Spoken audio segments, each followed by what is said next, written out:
La Regione interverrà per contribuire al ripristino del ponte di barche che collega Jesolo a Eraclea, crollato durante l'ondata di maltempo di inizio mese.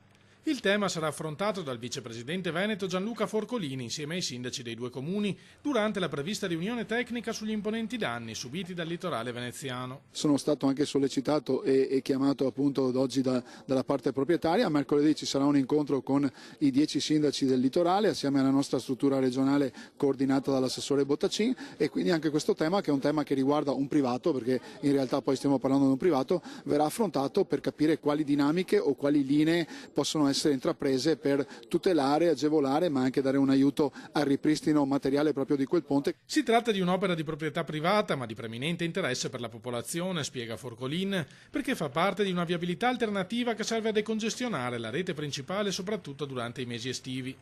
L'intenzione è dunque quella di partire coi lavori il prima possibile in modo da completare il ripristino prima della stagione delle spiagge.